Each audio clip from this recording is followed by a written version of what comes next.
Salve, salve nação alvinegra, começando mais um vídeo aqui no canal John do Timão. Então se você tá chegando aqui agora, já deixa o seu like, se inscreve pra gente bater a meta de 110 mil inscritos, conto com a colaboração de todos e vamos pra cima. Uma ótima terça-feira, né? A gente segue aí a programação da nossa semana, ainda bem, voltamos aqui ao estúdio, né? A nossa programação normal, porque amanhã temos decisão da Copa do Brasil, Corinthians e Juventude, um jogo aí extremamente importante para nossa equipe, tendo em vista todas as situações da temporada. Teremos live pós-jogo e muito mais, né? Vocês já sabem aí a nossa programação. Peço também que me sigam nas redes sociais, Instagram, TikTok, Kawaii, Twitter, todos os links aqui embaixo na descrição. Vamos pra cima e, editor, pode rodar a vinheta. Salve o Corinthians!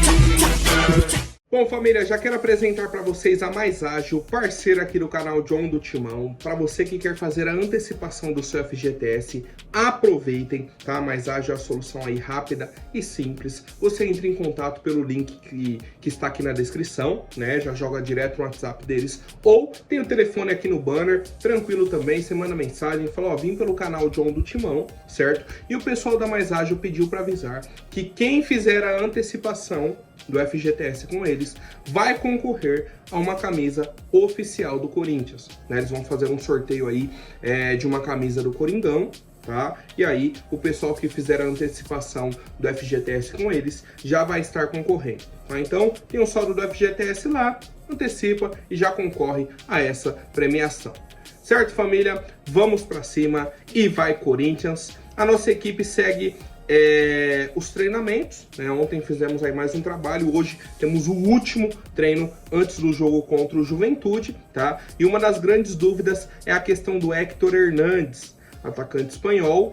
Chegou, fez o jogo de ida aí contra o Juventude, né? Entrou no decorrer da partida. No jogo contra o Flamengo foi titular, machucou com 4 minutos de jogo. Vem se recuperando. Ontem o Corinthians publicou as fotos dos treinos. Ele estava treinando, né? Praticou aí as atividades no gramado e tudo mais. E a gente aguarda, né, uma definição amanhã se ele vai ou não para a partida contra o Juventude. Fato é, mesmo que ele esteja liberado, né, que ele tenha se recuperado da lesão, ele não deve ser titular contra o Juventude. Tá? Devemos ter aí provavelmente o Yuri, né? Na pior das opções, um Pedro Raul, tá? Ou até sem um centroavante no esquema. Até pode entrar com o Romero ali como uma das referências, algo nesse sentido, tá? Então é isso, essa é a programação do Corinthians, fez o treino ontem, faz o último treino hoje e aí enfrenta amanhã a equipe do Juventude, né? Lembrando que já temos 2 desfalques, o zagueiro Kaká tomou aí o terceiro amarelo e também o Mateuzinho, né? Os dois aí tomaram uma sequência de cartões amarelos e não enfrentam a equipe do Juventude amanhã. Certo, família? Seguindo com as novidades, e aí o torcedor quer saber sobre Memphis Depay, sobre o André Carrilho, né? Os jogadores aí contratados nessa última semana. O Corinthians, inclusive, anunciou o Carrilho faz pouco tempo, né? O André Carrilho aí anunciou agora, 10 da manhã, mais ou menos, tá? Um jogador que a gente já sabia, já havia até subido no bid, né? Ontem, 6h30, 7 horas aí da noite, o Corinthians subiu a documentação dele no bid, o André Carrilho tá liberado. Só que eles não podem jogar a Copa do Brasil amanhã. Por quê? Porque não estavam inscritos antes do início dessa fase. Não estavam inscritos para o jogo de ida, então não podem jogar o jogo da volta, certo? Esse é o primeiro ponto. Para amanhã, nenhuma outra contratação joga. Depois, o André Carrilho já está liberado. Subiu no bid, está inscrito no Brasileirão, na Sul-Americana, se o Corinthians avançar na Copa do Brasil, vai estar liberado também. O que não é a situação do Memphis Depay. Foi contratado, foi anunciado ontem, né? Publicação do Corinthians aí, vídeo dele, foto com a camisa e tudo mais, tudo tranquilo. Só que o Corinthians não conseguiu subir a documentação dele no bid a tempo. Não subiu a documentação. Por quê? Tá? Segundo informações, a FIFA disse que não precisava de uma documentação da Federação Espanhola. Ia ser só o documento da FIFA, do Corinthians e da CBF, ia subir e correr. Ia subir no bid, tava tranquilo. Chegou na hora o pessoal, mas precisa do documento da Federação Espanhola. Por quê? Porque o Memphis estava no Atlético de Madrid. Mesmo que já tinha acabado o contrato dele, precisava lá de um documento da federação. Foram atrás disso já no fim do dia. Não deu tempo. Não inscreveram, tá? Então, o Memphis não está inscrito na Copa do Brasil. As datas para inscrição na Sul-Americana e no Brasileirão, na Sul-Americana é até sexta-feira agora, né? Então a gente acredita que vai dar tempo tranquilo. No Brasileirão até o dia 20 de setembro, tá? Então as duas datas aí com extrema folga, né? Para que o Corinthians faça essa inscrição. Agora, já temos aí, né, esse panorama. O Memphis não joga a Copa do Brasil, o André Carrillo está liberado na Copa do Brasil. Beleza. Memphis vai jogar Sul-Americana e Brasileirão. Ok. O que eu faço de questionamento é o seguinte. Por que a data de inscrição da Copa do Brasil é anterior ao jogo de uma fase anterior também? Tipo assim, você só pode inscrever até segunda-feira de dia 9. Só que você ainda vai jogar quartas de final dia 11. E aí o cara, se não for inscrito até o dia 9, não pode jogar a semifinal. Você nem sabe se vai avançar ou não. E não pode inscrever o cara depois dessa data. Se coloca a data mais ou menos, até o dia 13, né? Você classifica ali no dia 11, e aí você tem mais 2 dias para fazer a inscrição ou não. Ok. Outro questionamento, né? Situações que eu fui pensando aí depois que o Corinthians não conseguiu a inscrição. A gente vai jogar Sul-Americana semana que vem. Brasileirão tem todo fim de semana. E as datas têm uma folga maior, né? Uma amplitude aí maior, dia 13, dia 20. A Copa do Brasil, que mais uma vez os jogadores só poderiam jogar a partir da semifinal. E a semifinal, a data base, é dia 2 de outubro. Os times não podem inscrever mais. A questão é, a gente só tá falando disso agora porque o Corinthians não conseguiu inscrever. Se o Corinthians tivesse inscrito, a gente não questionaria essas datas. O problema é, todos os dirigentes vão lá e assinam o regulamento, vão lá e assinam e concordam com essas datas. Só que é uma lógica que não faz sentido. Não faz sentido. Para a competição que você vai jogar só em outubro, a inscrição fecha primeiro. Como? Numa fase que você nem sabe se passou ou não, que você ainda vai jogar quartas de final para ver se vai para semi ou não. E aí você não pode mais inscrever na semi. Não pode nem fazer uma troca na lista. Nada. Tá? Enfim, tá? Não acho que seja o maior dos problemas do Corinthians nesse momento.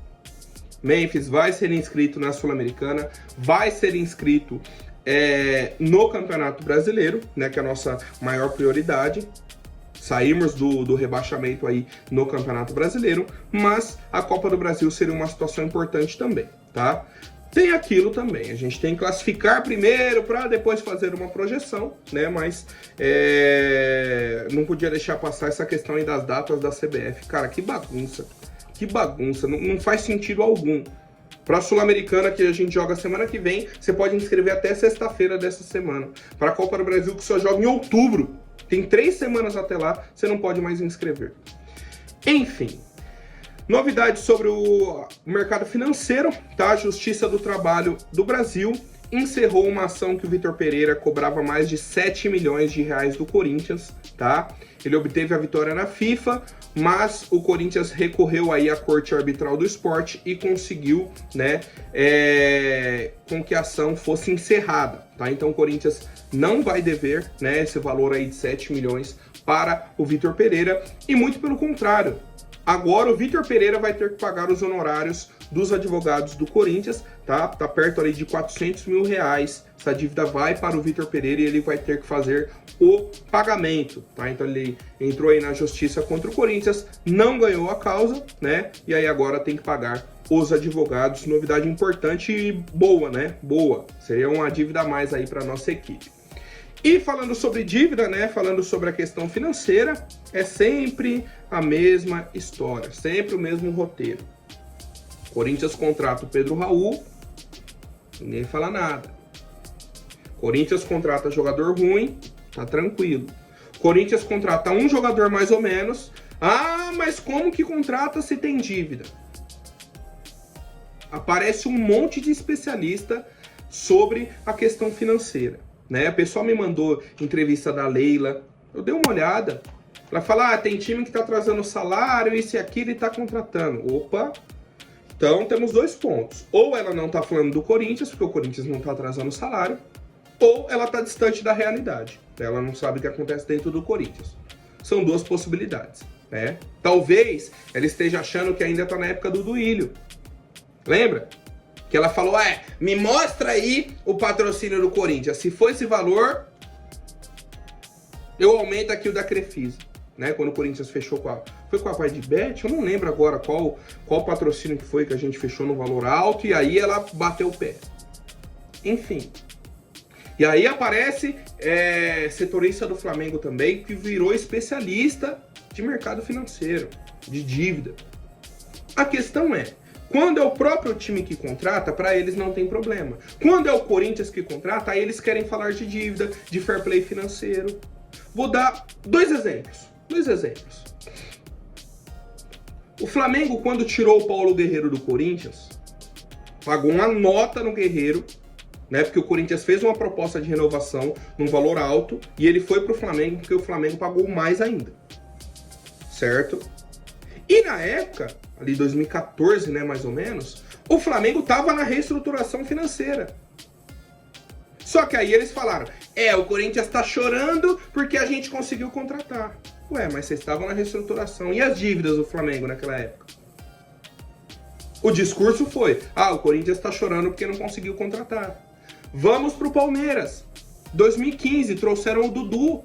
O Dudu tava fechado com o Corinthians. Quem pagou o passaporte do Dudu foi o Corinthians. Pra ele vir pro Brasil. Tava tudo fechado. O Palmeiras atravessou a negociação e fechou. O Palmeiras, que na temporada anterior, 2014, tinha brigado para não cair. Chega 2015, faz um monte de contratação com dinheiro da Crefisa, de patrocinador. Por que ninguém falou em fair play financeiro naquela época? Por que ninguém falou pro Flamengo, pro Palmeiras? É só na vez do Corinthians. E mais uma vez vou falar. Fair play financeiro. Fair play financeiro. Tem muita gente aí que você vê até nos programas de futebol, na TV e tudo mais, que não sabe o que é o fair play financeiro. Vou explicar. Já falei aqui algumas vezes e sempre vou ressaltar isso. O Corinthians arrecada R$1 bilhão por ano. Para o Corinthians quebrar o fair play financeiro, a gente teria que gastar em contratações mais de R$1 bilhão por ano. O fair play financeiro o clube não pode gastar mais do que ele arrecada no ano. O Corinthians não está nem perto de gastar R$1 bilhão em contratações em um ano. Ou seja, pode implementar o fair play financeiro que não iria acontecer nada com o Corinthians. Aí vem, mas o Corinthians deve pro Cuiabá, o Cuiabá tá sendo prejudicado. O Vasco deve pro Corinthians e o Corinthians tá sendo prejudicado. E o Vasco tá acima do Corinthians na tabela. É a mesma lógica. Mas só funciona quando é para prejudicar o Corinthians, né? Na cabeça do pessoal. Só faz sentido para eles se for para prejudicar o Corinthians. E aí o que eu ia falar do Fabinho Soldado, tá? Eu até entrei em outros pontos que fui observando nessa semana e a gente vai guardando, vai acumulando, e aí falei tudo agora, tá? O Corinthians, nessa janela de transferência, segundo o Fabinho Soldado, tá? Entrevista aí pro André Hernando UOL, teve um gasto de R$30 milhões com as contratações, né, com que a gente pagou por alguns jogadores, Alex Santana, Charles, José Martinez, alguns outros ali que a gente teve que pagar. E vendeu R$49 milhões. Ou seja, um lucro de R$19 milhões. Como assim? O Corinthians fez fez umas 10 contratações agora no meio do ano e teve um lucro de R$19 milhões. Meu Deus! Como que tá o palmeirense, o São Paulino, o flamenguista? E agora, como que eles vão explicar que o Corinthians teve um lucro na janela de transferências de 19 milhões de reais? E mais, tá? E mais. O dinheiro que a gente vendeu o Wesley, né, num valor aí de 20 milhões de dólares, podendo chegar a 25 por metas, não foi utilizado. 20 milhões de dólares dá mais de 100 milhões de reais. Ele falou, ó, nada do montante arrecadado com o Wesley foi usado na janela atual. Porque a gente teve a saída do Fausto Vera, vendemos o Fausto Vera para o Atlético Mineiro, vendemos o Raul Gustavo, teve a saída do Carlos Miguel, né, que pagaram a multa. Tivemos outras saídas, totalizando 49 milhões. O dinheiro que a gente pagou para contratar foi 30 milhões, ou seja, a gente teve um lucro na janela, porque a maioria dos jogadores chegaram de graça. Hugo Souza é empréstimo, o André Ramalho veio de graça, Memphis e André Carrilho de graça. E o Memphis ainda melhor, com a gente pagando ali 20, 25% do salário. O restante é o patrocinador que vai pagar. É o patrocinador. Quando os torcedores rivais entenderem isso,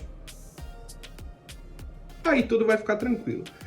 Caso não queiram entender, né, problema deles também. A gente segue a nossa vida, a gente segue fiscalizando o Corinthians, a gente sabe do tamanho da dívida, a gente sabe das dificuldades, mas não foi uma janela irresponsável. O Corinthians não tá gastando dinheiro igual doido. Não. Os salários estão em dia, a gente fez uma janela com lucro. Pouco lucro? Pouco, mas é devagar, de grão em grão, degrau por degrau.